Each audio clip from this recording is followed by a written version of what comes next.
Oke, lanjut kita ke konvolusi yang sudah kita pelajari waktu dulu dengan fungsi n.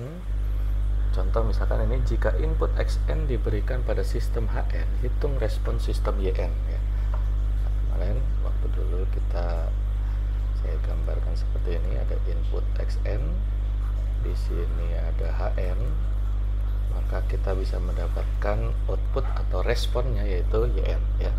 Mana yn itu adalah karena di konvolusi itu adalah hn konvolusi xn ya, seperti itu.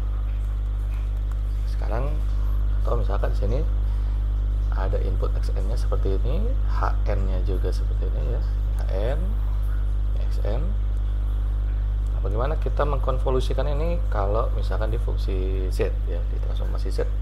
Kita lihat di sini xn, kalau kita jadikan xz menjadi seperti ini ya, 0 ditambah z-1 dikurangi z-2 ditambah z-3 dikurangi z-4.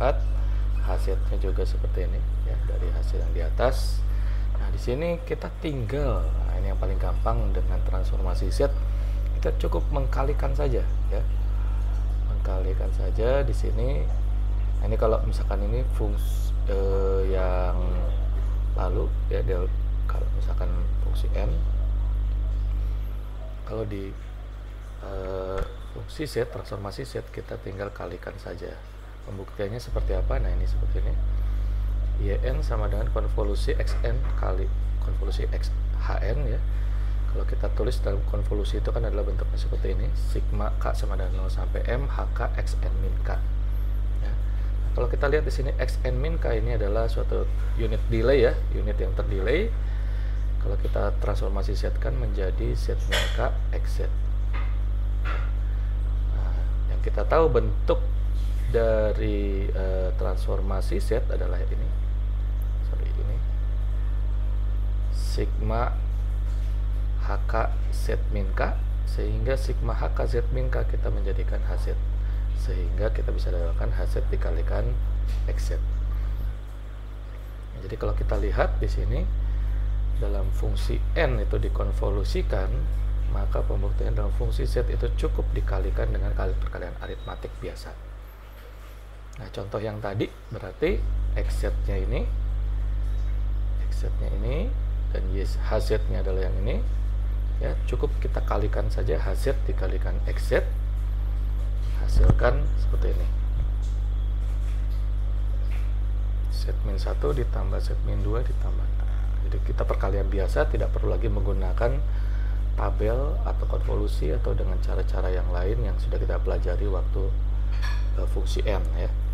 Nah, dari sini kita tinggal inverse transformasi z kan ya, z-1 menjadi unit terdelay ya, dan seterusnya, sehingga kita bisa dapatkan hasil yang sama nanti dengan yang ini.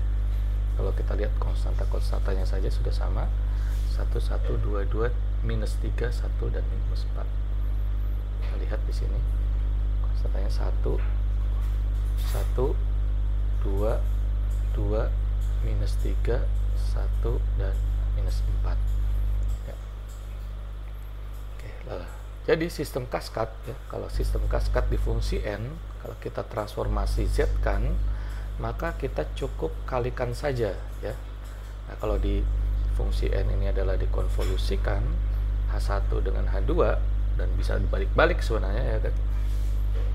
Nah, kalau di sistem kaskat cukup kita kalikan saja h1z dan h2z menjadi hz. Hz itu adalah h1z dikalikan h2z, gak perlu dikonvolusikan lagi ya.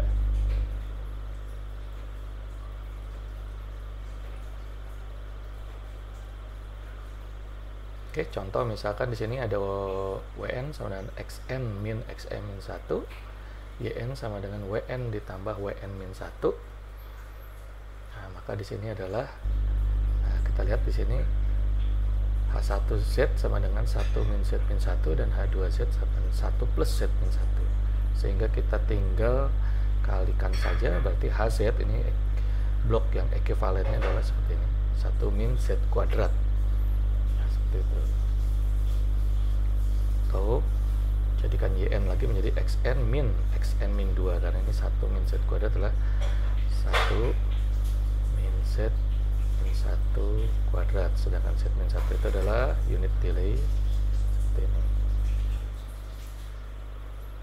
Oke, selanjutnya nanti kita akan belajar bagaimana metode menghitung dengan cara konvolusi.